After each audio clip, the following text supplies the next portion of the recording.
And we're back with some more Factorio. And today we need to get our new base started. Our starter base is, well, a starter base, and we need to start a second starter base so that we can get on with the rest of the technology. First things first, though. We want to get our hands on construction robots. Construction robots and personal roboports. The reason we want both of these is with construction robots we can just start building things an awful lot faster, and since we're about to do a big bunch of construction, that's necessary. That means we need robotics and we need electric engines. So electric engines, robotics, and then construction robots, and then personal roboport. And the personal roboport we can stick in our armor. Problem is, here it is, power armor. We want this one because it has a larger grid than our current armor. That one needs to be queued up, but for that we need electric engines and blue processing units, so I think we'll do the armor first, and then we'll start working on the armor while we're waiting for the personal roboport and stuff to finish. That shouldn't be too bad, though we are going to need to get our hands on electric motors, and electric motors require lubricant. Oh, and it was pointed out in the comments that I made a mistake over here. I have not hooked up a liquid input here. My bad. Alright, we need to take this heavy oil, and we need to get a bunch of it and turn it into lubricant. So, I'm thinking here? Yes. Okay, in that case, heavy oil goes in there, heavy oil gets turned into lubricant. Then we'll just stick a liquid tank over here to store it all. And I think I want a little bit of automation on this. How quickly does this process? This takes 10 heavy oil and 1 second crafting time.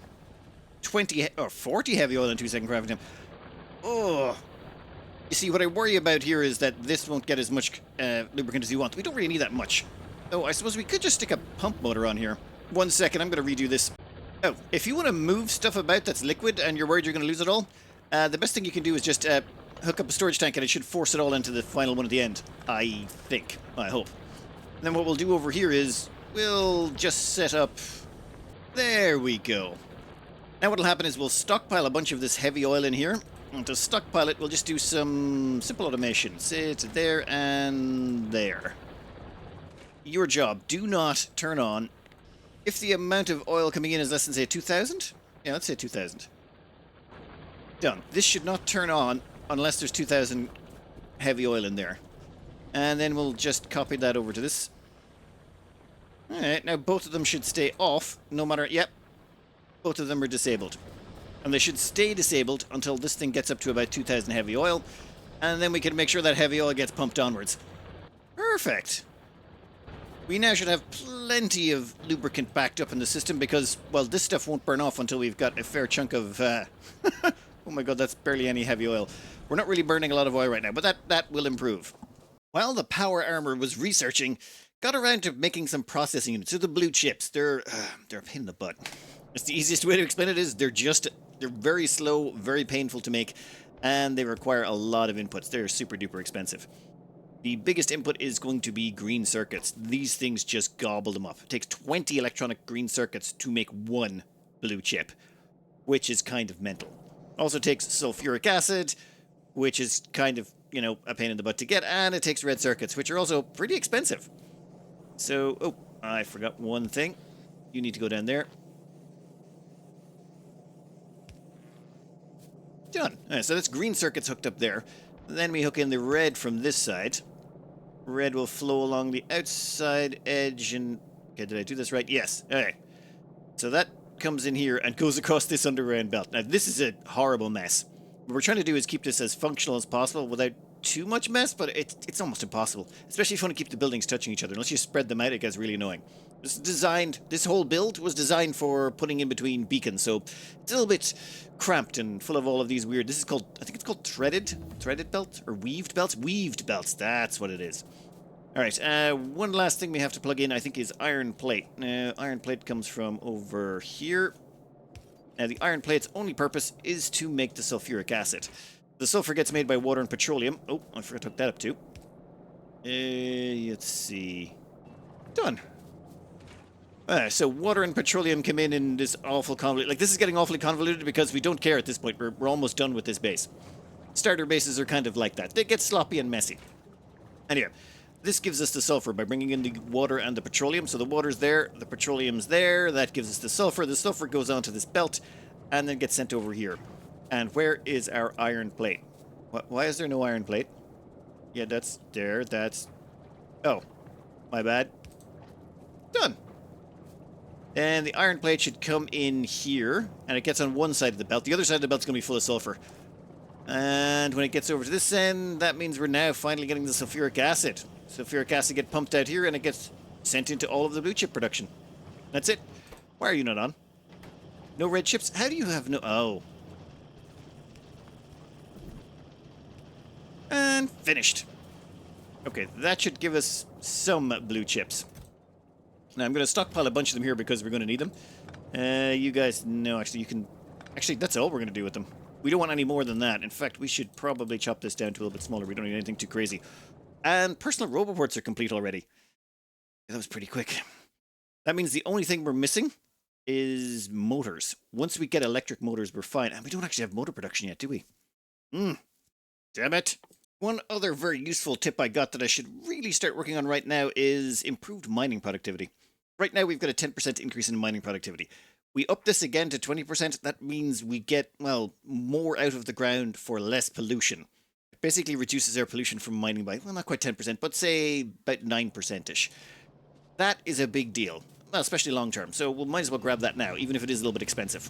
Okay, I think we finally got the last of the stuff you're required to make construction robots up and running. Yeah, I went back and pulled an old blueprint for this one as well. These are all old school blueprints, but they work, so I'm going to live with them. Alright, this here is just sulfur. That gets us the sulfuric acid, and it feeds into batteries, and then we make engines. And this thing is just... Yeah, I'm not even going to try and explain this. I will upload the save, and you can try and figure this out if you want, but I wouldn't advise it. This way lies madness. You have like little belts coming out here to feed into the next thing over and all sorts of weirdness. Just because this was also designed for a beaconed base. But it works, and that's all that really matters. Actually, let's see. Are you... Okay, nothing's getting down to that end. Why not? Oh, I think it's just spinning up. We'll find out in a second. There we go. Perfect. They're actually super fast to build, and we've got ourselves some construction robots. But before we can use the construction robots, I would like better armor. Our current armor has this size equipment grid. Kinda tiny. Not very useful. We would like something a little bit bigger. For that, we want this one. It requires 40 steel beams, 40 blue processors, and 20 electric engines. And the electric engines we get over here. Oh, wait. Yeah, these guys are stealing them all. You know what? I'm just going to steal your engine output for a wee bit. You can't handcraft electric engines. The reason you can't handcraft them is... Oh, and I can't grab that. The reason you can't handcraft them is it has a liquid input. Because it has a liquid input, you can't handcraft any of those. Well, you couldn't last I checked. And then we will just put it up to there. Alright, then at the same time, we're going to need 40 of the processing units. We might as well grab those now. We'll leave that to its devices, though that actually stripped an entire green belt. Our green belt struggled there for ages because of all of those brood processors. They are incredibly expensive. Okay, we finally have enough engines. Excellent. That means it's time to craft the power armor. We've got the blue processors, the steel, electric engines, grand. That should take no time at all. Ooh, okay, a little bit of time. Then we're going to need to get a couple of roboports. I've already started crafting some solar panels, but a couple of roboports would be nice. We are still short, though, of batteries. Oh, might be a little bit while, but soon we'll have enough batteries to make a second one. I think 2 roboports might be necessary. First up, though, armor. You, power armor. What the? Why is your grid capacity only 5x5? I thought this one...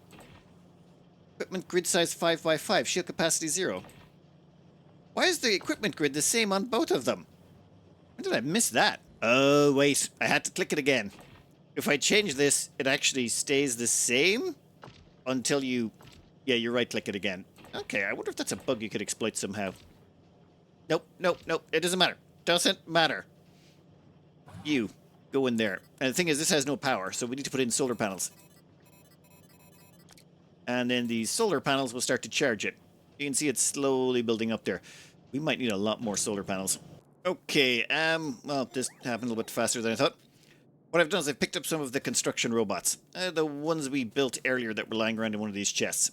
And since we now have roboports built into us, what happens is they can now construct for us and repair.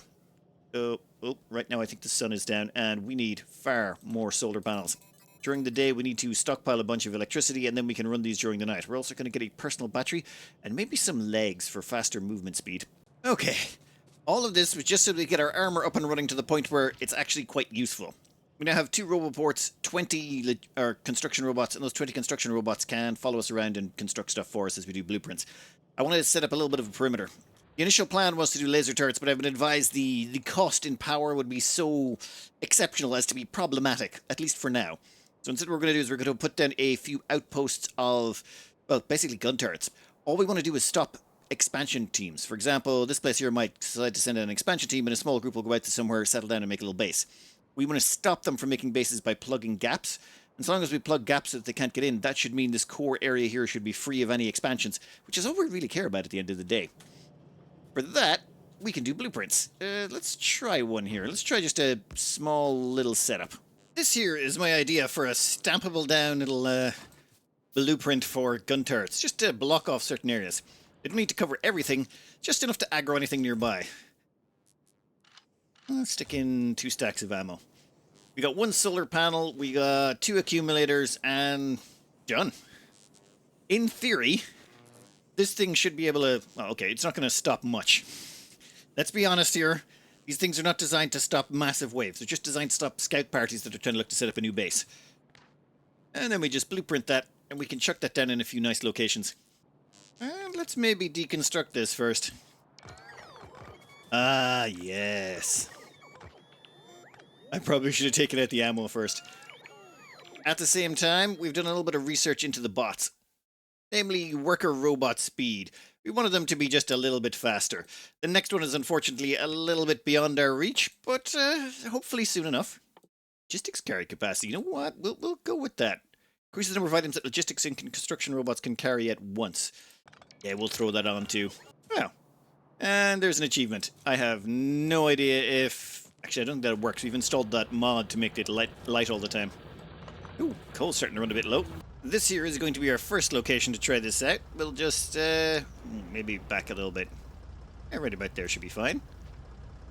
Do we have to get out? Oh, wait. I turned off my personal roboport. You can turn off your roboport with this button down here. It stops your logistics robots or your construction robots hopping out and trying to repair your tank just because you slammed into something, and then getting left behind because you're moving faster than them. Are we done? Take 200 ammo. And finished. That's just a quick way to stick together some defensive emplacements.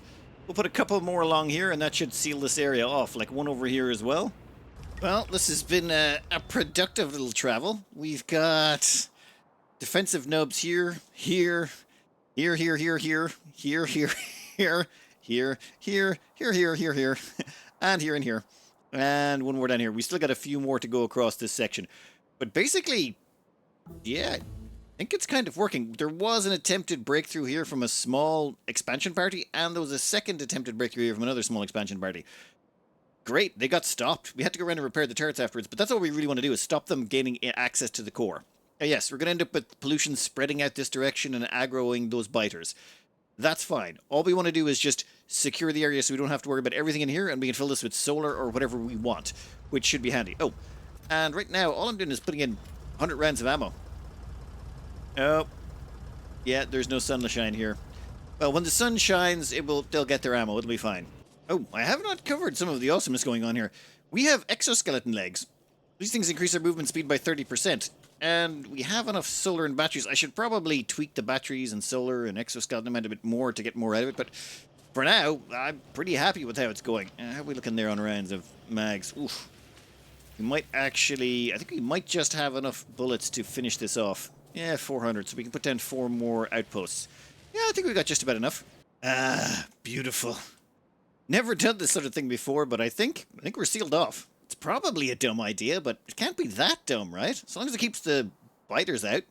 Like, we've kind of went with the contours of the land. I was really hoping that was going to be a dead end, but it doesn't make a difference. It's so small we can plug that gap with one thing. And since only 2 attacks have hit so far, it seems to be working, and we haven't found anyone inside our pollution cloud. So I think we can finally get on with building this base, though I think think we'll do one big solar stamp first to get ourselves a proper amount of solar. And for a proper amount of solar, we're going to want to get a few of the, the roboports. Ah, yes, these suckers. Requires a bunch of copper, requires some plastic. Ooh, gonna need a solar plant design as well. It's time to build some proper solar. Decent solar. Reasonable size solar. And what I want to do is build it over here. We've got this sort of little area that's very well protected. We don't have to worry about stuff getting in there, so it should be reasonably safe. So they've got to get through here first, and we'll have plenty of warning. Actually, before we place it down, we want to go show tile grid. There we go. There's actually a grid in this game, and this one here allows us to place things. It's called chunk-aligned. I like chunk-aligned stuff for this sort of thing. Ooh, there we go. Yeah, this might take a minute, and I think I'll turn off the chunk alignment so it doesn't burn out people's eyeballs. Pretty sure YouTube doesn't like that. Like, YouTube doesn't like a lot of things about this game. I turned off the smoke particles, and I also turned off the... one second. Nope. Wrong one. I turned off smoke, and I turned off clouds, because I think both of those were messing things up. YouTube's compression didn't like them. So this blueprint is basically a almost perfect ratio of solar panels to accumulators. However, I have also included things in it like radar, so that you don't need to be in range. Well, actually, we can exclude those. This whole thing is designed to be produced from afar, as in you could be over here somewhere, and so long as you've got enough solar panels and accumulators on the network, this whole thing can be built out. Unfortunately, we'll have to hang around at least at the start. Alright, now this next bit should be fairly handy. What we're going to do here is we're going to take all the construction robots we've got on us, and I'm going to dump them in here. And that means they should be able to go out. Oh, there's nowhere to put those trees. 1 second, did I make any chests? No, I did not. Passive provider chest, storage chest. Well, give me a storage and a passive provider, please. And there's a passive provider, and the storage one can go right there. Right? Ah, excellent. That way they can dump all of the wood. See all those trees? Those trees that are in the way? They're going to immediately... The construction robots will chop those up. They'll dump them into this chest. At the same time, if we fill this up with, say, solar panels and accumulators, those construction bots can start laying them. We'll also put in a bunch of substations, and finally some more roboports. Now they should start building this out. It'll take them a while, but that's okay. Actually, I have a bit of a dumb idea. Give me the roboports and give me the power poles. Well, substations. So what we can do now is we can go around and plop those down. In fact, give me... Where is this guy going? Can I grab you out of the sky? No, I cannot. I'd almost love to grab a construction robot to help us out with this. Okay, you little robots can start taking care of that while we bugger off. Now, give me a giant electric pole. We're going to drag the power back to our base using these ones. Yeah. Damn it. Now, I've not probably covered everything that I should have here, but one of the things is these roboports, they're basically just robot houses. They house the construction robots, or they can house logistics robots that can move stuff around the place. They're basically vitally important for anything to do with construction in the later part of the game. Once you get into the later part of the game, these things are doing pretty much 99% of your building. And as well as that, when it comes to logistics in the late game, robots become so much faster than everything else because of just the way they can access everything, and you're going to need them because of how quickly everything required. Like, Transport Belt just does not work in the late game nearly as well as using logistics robots. But that we'll have to get around to later. For now, we're just going to fill out our solar power. Let's see how it's looking. Yeah, it's going up nicely. We are good. 10 megawatts of power. We're going to need more. On our armor here, the solar panels have charged up our batteries. However, our batteries are being drained rapidly because, well, we're using our construction robots quite heavily. However, the roboports have their own built-in battery. You can see that green line at the bottom. That green line seems to hold an awful lot of power. Basically, that's 20 megajoules. That's only... actually, maybe they've changed that. You know what? Never mind. Ignore me. This is what I'm currently using, and I haven't really done a lot of testing on this size thing to see, or this size of equipment grid to see what's the optimum. So maybe we should put in more roboports and less solar panels. I'm not sure. Excellent. Now that's a well-balanced solar array. That is also good. Ooh. Yeah, what's the peak on that? You know what? Doesn't make a difference. We're going to stick down a second. Well, not quite a second one just yet. We don't have all of the necessary resources, but what we can do is start the process. Is that going to line up? Yeah, that seems to be about right. Now, we don't have any solar panels or any of that on us, but what we can do is demolish all of the trees, put down the power poles, that kind of stuff. And I should probably replace the chests. I took them out. And the way this works is the passive provider chest will allow you, if you stick anything in it, any bots that are on this grid will be able to access it. 1 second. By this grid, I mean, see those orange and green? The orange is the construction radius. That's how much construction can go on by the roboports. So you'll see in the sort of middle right there, that orange block ends. That's because we need the construction roboport that's further over hasn't been constructed. Once this roboport over here goes in, that orange will extend on even further. In fact, if we get a little bit closer now, that should be placed down and boof. Done. Alright. We'll make sure this is all set up, and then what we'll do is we'll come back later with the enough solar panels and accumulators for it to fill it out. All we want to do is put down the substations and the roboports. The reason for that is it just means that when we come back, we dump them onto the grid and the whole grid will fill itself out automatically and we don't have to do anything. And we don't have to, and all of these will be powered because they're connected up to the grid because all the power poles have already gone in. The worst bit is we're 20 minutes in and we've still, I feel like we still haven't done anything. I mean, I know we've done stuff, it doesn't feel like we have. All right. I'm going to knock out low-density structure. Once we get low-density structure, that allows us to access utility science. I'm basically knocking out a few little bits of science here and there. I've also knocked out most of the projectile damage ones. Going up to 500 feels a bit excessive. We're already at 60% bonus to firearms damage. 80% might be... maybe just hold out until we get lasers. Okay, next up. Yes, that's right. We're about to expand our base, as we have been doing for the last 20 minutes or so.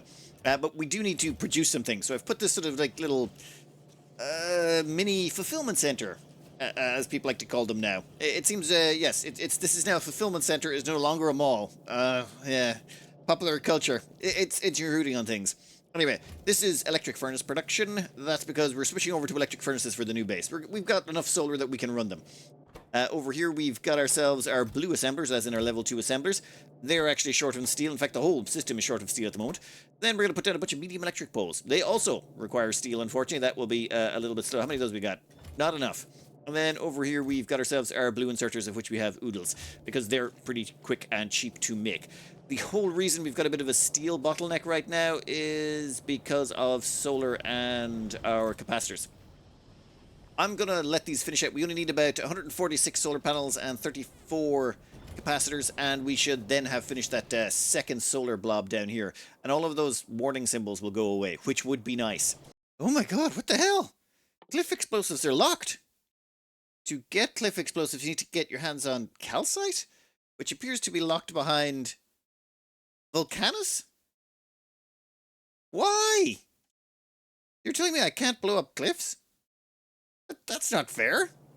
How many cliffs... What the hell did I hit? Never mind. I think I hit the, yeah, that button. I don't know. There is cliffs here and here, so we're going to have to build our base, like, say, about here-ish, and then there should be no cliffs in the way. We can pave over the water if we need to, but that should give us enough of a run to build a base.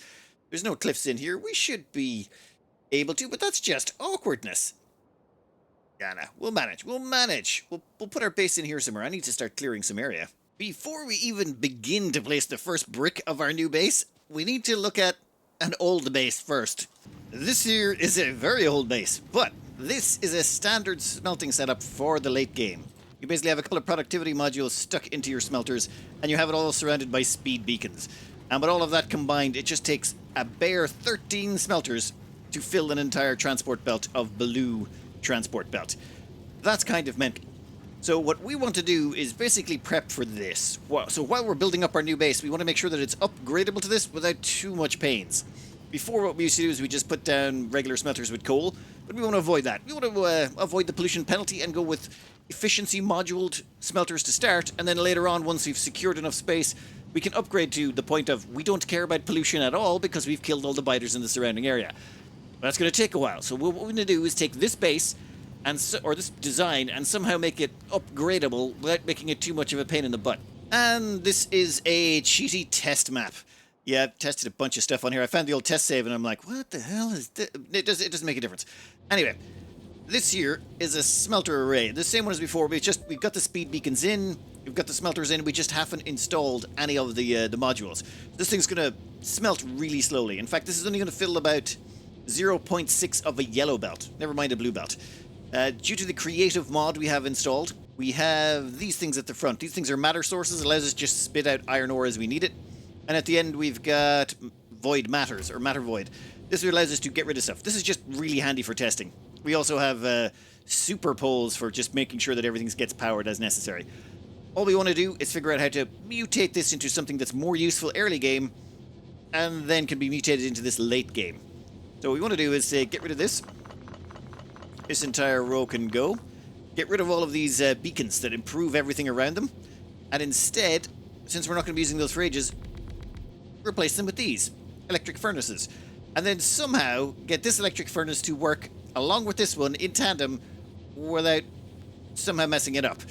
We want to make this work so then when the time comes and we want to upgrade to using productivity modules and speed beacons, we can just rip this out and replace it with what we need without doing too many large reconstructions of the base. Just saving ourselves a little bit of time and space management, let's just say. Now, some people will argue if you've got access to robots, you can basically rip anything out and replace it really quickly. Yes, but you don't want to rip out all of your iron and your copper and your steel and your oil because it was too close, because you didn't leave yourself enough room. We want to, plan ahead, just a scooch. So, my first thought, snake it. So now it comes down here and zips around, and then what we can do is have this pull ore from the other side and dump it out this side. But that immediately leaves us with a problem. Where do the power poles go? There's nowhere for power anywhere in this. The only reason this is working right now is because of these super power poles. We don't have access to those. We need to make some changes. Actually, let's switch straight over to yellow belt as well. We're going to need to have everything on that by the end of this. That's also a problem. The amount of resources coming out of this is enough to saturate the entire belt. So what we need to do is make a few changes here. With a bit of transport belt foo, what we've done here is actually just use underground belts. So these two dump onto this line, and this dedicated line just sort of stretches all the way down here, just going in and out of these underground belts. So the underground belts pop up, we dump on the iron plate, and then they immediately pop back down again. This allows us to consistently get them all the way to the end. Unfortunately, still saturating the full yellow belt. We might have to upgrade these to red before we can get full use out of them, but that's something we can worry about later. I mean, yellow will do us at the start, and... Ooh, let me check the numbers. Turns out, if we just reduce this to 12 smelters, it will half fill a yellow belt, which is perfect. That means this will fill half a yellow belt. That means all we have to do is the other side do the exact same thing. We'll also have to do a little bit of feed foo. Oh, damn it. We'll have to change how it's fed as well, but this should be fairly handy now that we have actually done a little bit of testing on it. Then all we have to do over this side is the exact same thing with the input, though we will have to, of course, make it two inputs. So we have this flow in here and then split across the two lines. Then it should flow down. Yeah. Exactly, and it starts to fill them up. These bottom two don't need to be connected, actually. You don't need to be connected. Yeah. And I think at that point we have a repeatable design that allows us to just strap a bunch of things on, and then later on we can convert them back over to having beacons. Is that not a beautiful sight to behold? One solid belt of yellow iron plate, all from an upgradable system. That's half the joy of this. Is you don't just want something, you want something that maybe you can tweak later or change a bit. I mean, this design looks horrifying. If you show this to anyone who played Factorio, they'd be like, why? This is such a waste. But then when you explain that, well, okay, you got to put in the little beacons later, it's like, okay, well, that kind of makes sense. And I mean, but why don't you just use bots? No, I want to do it this way. This way it tickles my brain more, okay? All of that is to say, in our little fulfillment center over here, we had to, install one of these so we can have more underground belts. We're going to need a lot of underground belts for this smelter design we've settled upon. To feed the new smelter array we're setting up, we would like to keep our old base running for a while, so what we're going to do is basically split off some iron ore out of this. For that, though, we're going to want to balance it. Now, to balance things out, it's a pain in the butt. You got to figure out how you're going to put all the belts together and use splitters to balance them all out so that you get an even amount of draw from everything, and Instead of just having one belt full and another belt half full, you'll have 3/4 on each belt. Something along those lines. That's what you want to do. Split it nice and even. So this is where these belt balancer books comes in. This is one random one I just found on the Factorio website. This thing is, well, it's a website where you can search for... What the hell are you? Okay. It's a page where you can search for Factorio blueprints that other people have made and uploaded. You can also do a search for balancers, usually called load balancers, and then you can basically hunt through them to find the ones you want. Okay, here's a full balancer book, and it basically allows you to go, would you like it 1-to-1, 1-to-2, 1-to-3? For example, if you want one belt split evenly across 4, you would end up with something like this. I'm trying to remember all of these off the top of your head, especially if it's something like, say, oh, I would like an 8-to-8 balancer, which is usually about as far as it ever goes.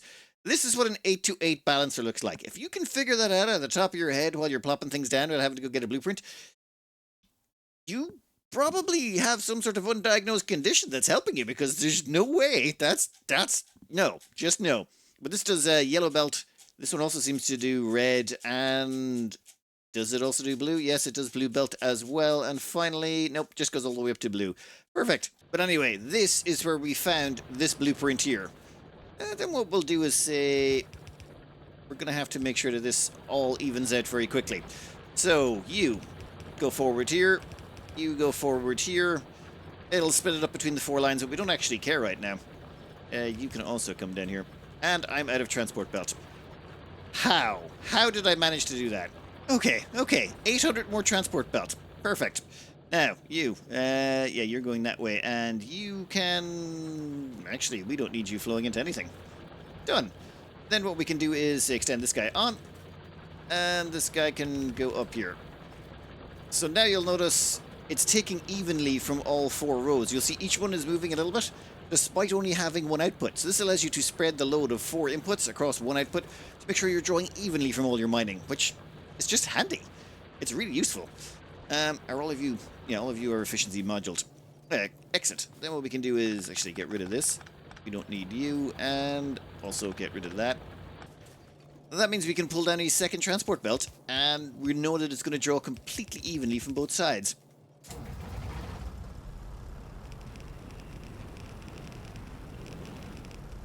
And that has connected it up with this belt, and that belt's going to go up here and start feeding into these smelters. We're going to start reasonably small with this, and by reasonably small, I mean I'm probably building out way too much already, but we're going to be using all of this eventually, so we might as well get it stamped down so we know where it goes. I, however, did forget to explain one thing. If you do want to copy this blueprint into your game, you just hit copy to clipboard, hop right back into your game, and then there is an import string button here. Then you just hit Control V to paste the stuff you just copied. And then you hit the import button, and it will leave you, well, it usually opens up the first blueprint, but what you want to do is just go into your inventory and plop it down, and you now have the whole blueprint in there. I should really get rid of the old one. Yellow split up priorities. Yeah, we want the main book, so you can go. We can delete this entire book. That's the old one, and this is the new one. You just right-click it and find what you want in the list. I'm actually being terribly sloppy about this. I keep looking stuff up and then not explaining it, and then trying to explain it. You know what? Let me try and demonstrate. Back to the calculator here, and this is sort of the build we've been trying to work off. Right, this is 5 buildings of science, 6 buildings of the green, all of this to give us 45 items per minute. And then what we do is we'd figure out how much of all of this stuff we need in terms of, well, basically the resources, iron, copper, all that. And that tells us how many smelter columns we need, how many of these electric furnaces. But there's a couple of things that are going to change. One thing, we're not going to be using those blue assembly machines for long. We're going to be upgrading to the level 3 assemblers. And then those upgrades will be spread throughout the entire factory, and we'll actually end up getting 75 science per minute.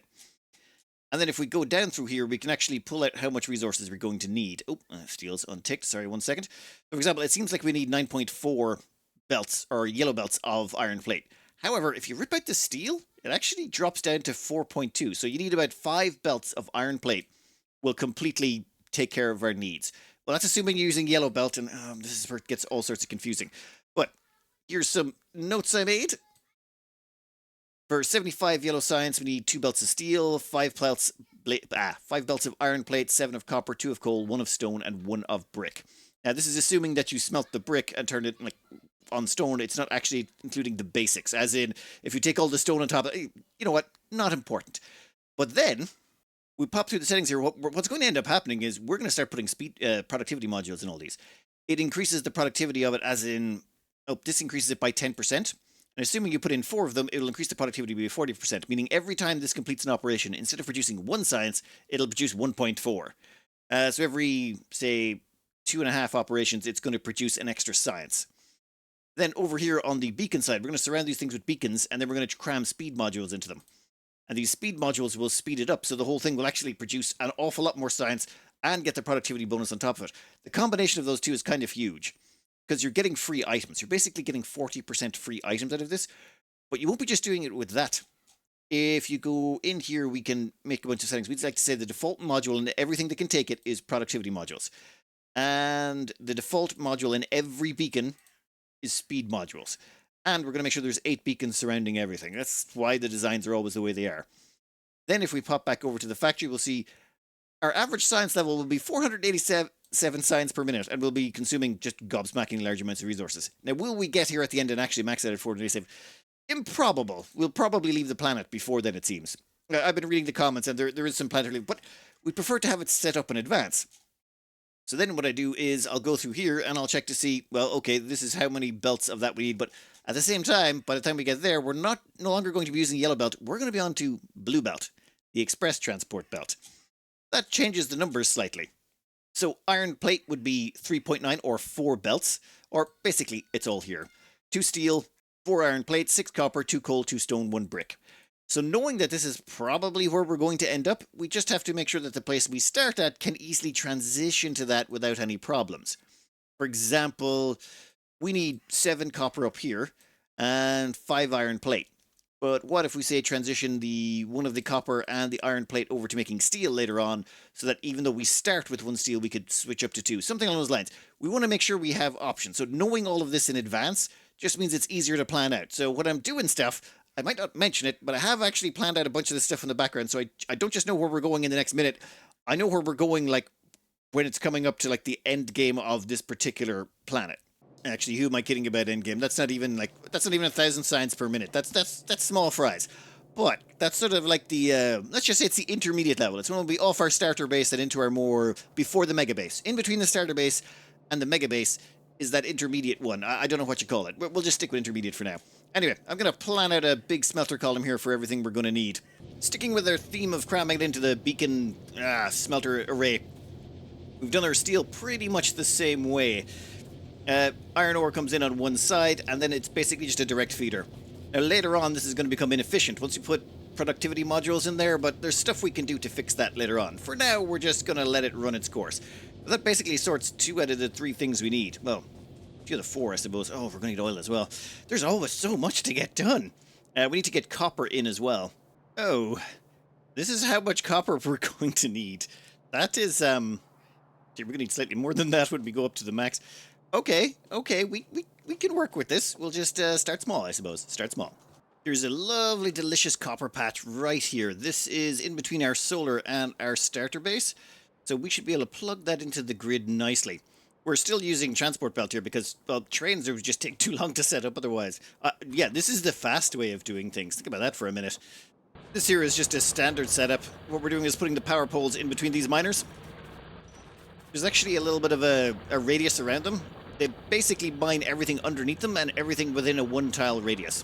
So that little area there allows them to grab everything, which is why we're able to put these power poles at the back and still know that they're going to strip mine everything out of the ground. And of course, we are going to have to find a splitter for this. Yeah, 4x4 belt balancer. Yes, perfect. You should go, yeah, straight up. The great thing about this is it'll draw evenly from either side and split it out evenly the other side. So we can just come down here later on and add on more and more copper. For now, though, we'll just go with 1 line. That's all we need. Forgot the tank. When you come to trees, there's actually a couple of ways to do this. One of them is just to drive in front of them with the tank, and they seem to have installed this new thing recently where you drive in a straight line. If you're close to a cardinal direction, like north, south, east, or west, it'll automatically correct you so you're not a little bit off. In the past, that was not the case. The other option is just to hold down shift and ghost place. And then if you run into any trees, it will simply overwrite them, which is nice. Alright, but over here, we're probably going to want to have this hangar left. Actually, I'm probably going to have it hang left a little bit earlier. And up here, we're going to split these two off. One goes that way, one goes the other way. Oh man, we're going to have to upgrade all this to red belt later. That's going to be a pain. You know what? We'll worry about the pains in the future. For now... Oh, I messed up.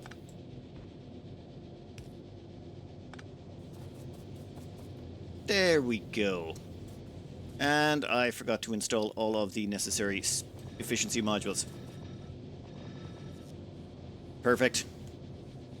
Actually, I better efficiency module everything around here before I forget it. This here is a little blob of copper. We found it right here, just sort of close to our base, and we're just going to plug it in. Is it necessary? No, but I'm still going to do it because it seems like the... otherwise it's just sitting there. Feels wrong. So this here is the full map. We've got our solar down here in this little peninsula down the bottom left. This is where our starter base is in the middle. This is where our new smelting column is going in for our base. That's going to be stretched down in front and probably pave over that uranium. But hey, we got uranium down here. Plus, we'll probably build around it just so we can use that uranium. Can't help it. You want to extract everything. You can't. Never mind. Over here, we've got our iron ore. But stone-wise, things get a little bit annoying. Basically, the stone is miles over here. I'm still running a transport belt. It's just right now setting up a train network. So when you start getting into trains, you're best off just starting to switch everything over, and they take a lot of space. Trains need a lot of turnaround. They can't turn on a dime. All right, let's stick down some mines out here. Okay, I know this design looks absolutely cursed. We have, like, electric furnaces, wooden electric poles, fast inserters. We could probably get away with basic ones. So this thing looks like an absolute monstrosity. But since you know the reasoning behind it, is it really that monstrous? I find a certain... I wouldn't say beauty, that's too far. A certain functionality in something where it's like, okay, I had to work within these constraints, and it works. It just works inside those, and it doesn't look that bad. I mean, true, it's got a face only a mother could love, but it still does its job. What more could you ask for from an unruly child? Suspicious. What the... Okay, the walls here are damaged. This thing has eaten a bunch of ammunition. There used to be 100 rounds in this, right? Oh no, 50. There used to be 50 rounds, which means a scout expedition came through here and got shot up. We'll give you some more ammunition, maybe. But I never got any notifications. There's no repair notification anywhere. Shouldn't there be a notification going, hey, you got attacked at this location, you should go check it out? That makes me nervous. How many places out there got attacked and damaged, and I was not notified? I need to do a quick sweep of the perimeter. Oh, we got another one. Yeah, walls are not damaged, though. How are we looking on the ammo front? 89 rounds. So, I believe there was 100 in this. That means they are the odd ones coming forward and, like, having a taste. We'll leave you 100 rounds and move on. Okay, but that means there's been at least 2 attempted, not breaches. If there was breaches, it would have been an actual attack. More, nests were trying to expand. Oh. Now, over here you can see another nest has kicked in. That nest was not there beforehand. That is a new nest. Oh. And I'm pretty sure that's a new nest. I cleared out this area as well. So, this is why I don't use radars. Sounds crazy, but last I checked on the spawning rules, this has been, of course, a long, long time ago. When you explore out to, say... Oh, let's check it. This here, this little square, is called a chunk.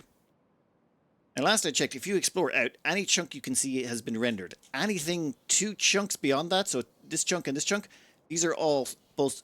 those 2 are also rendered. Now again, this is just my vague remembering of this. Everything beyond that is not generated yet.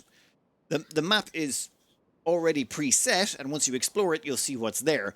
But they don't generate anything in there until you actually explore it, so it saves on processing. This way, if you say, go over here and go, I would like to be able to see what's going on here all the time, and you chuck down radar, your radar will start expanding out and then start scanning further and further afield, and eventually you're going to have massive view distance. And then all those nests become active, and then I think all those nests can start expanding. And if all those nests start expanding, they'll quickly fill up this whole area that you've just scouted. Which means when you go to clear it, you're going to have to clear far more than you would have if you just left it sealed off, unseen, and then go out when you need to and clear it then. That's my theory, based on stuff I knew in the past. Now, one other thing that is a massive, massive game changer. Roboports. Roboports now come with built-in radar. They have a radar coverage of 2, which is why you can look at this from the map and zoom all the way in. This changes a lot of stuff. Like the fact that roboports now have their own built-in radar just means they'll see everywhere that they can see, and it sort of makes this whole solar setup not really as efficient as it used to be. This one used to be great because the radars in the corner would allow you to expand it, but now these things don't see as far as the radar, but they're built in, so you should really get rid of the roboports, which means you'd have, or the radars, which means you'd have to completely redesign this to make it slightly more efficient. You're going to have 2 more solar panels than you need. You can replace this area there with solar panels, but I'm not going to do that. If you want to design one of these things, my advice, or if you want to design a nice solar stamp, my advice is don't. Find someone else who's wasted hours and hours, if not days of their life, just trying to design one of these and make it the perfect ratio and minimize the amount of stuff that goes into it and make it stampable and producible remotely. It's not worth it. Don't do it to yourself. Just get a blueprint. Well, okay, unless you enjoy that sort of thing, in which case, yeah, go knock yourself out. I was just about to put down the standard oil design that has done for many, many a year. You leave these things 2 sets apart, and then you split them up because, you've got water and oil going in different ports in these, and you got... Nope. Things, they have changed. Now, for example, you can rotate these, which is grand. That was well known. But now you can rotate them on their axis. I believe it's V? That's unholy. Now you notice that the 2 water ports are on the same side, and the 2 heavy oil ports are on the same side. This opens up a lot of possibilities for putting things together. Like, we can just do the... Wait a minute. Like, that one can go there. No. We'll rotate you. And now the petroleum's touching. And now the crude oil is... Oh, this is a brain melter. Like, does that change how you put these together? I mean, you could still use the old design, but I kind of want to...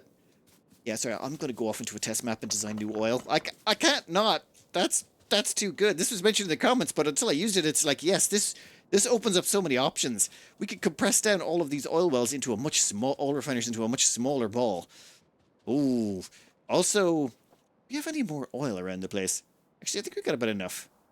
Yeah, we should be fine on the oil front. Anyway, sorry for faffing about so much. It's just, you know how it is when you start getting into the planning of things? Ooh, and this guy over here. Yeah, he does have an inventory. Yeah, so we should actually give him some stuff. I've been advised the best thing to put on him is legs. Same way we've got exoskeleton legs, we can speed up the tank. Same thing works on the tank, and we can have a faster tank. We have already changed out its fuel supply anyway. It's running on rocket fuel because rocket fuel is faster. Rocket fuel is pretty cheap tech. Also, apologies. I keep saying stuff as if it means something and then forgetting that some people may not know what I'm talking about. You know the way you sort of exposed to stuff for so long, sometimes you just forget? Okay.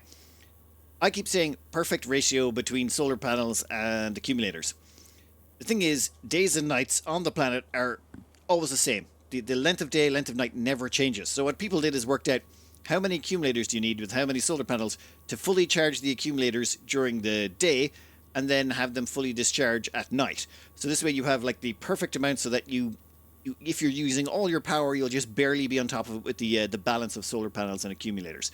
If you have too many accumulators, you're kind of being wasteful, and if you have too many solar panels, you're also being wasteful. Having the perfect balance is usually the preferred method that everyone goes with. So when I say the perfect ratio, that's what I'm talking about. If there's any other dumb things I'm saying that I'm not explaining right, just put in a comment. I read them all. It's just a case of I don't get a chance to respond to all of them. But if you do put in the question, I'll note it down and cover it in the next episode. Anyway, I'm going to get around to designing a whole new oil setup and melt my brain for a few hours. So I'm going to cut this out here, and I hope you enjoyed it. Good luck.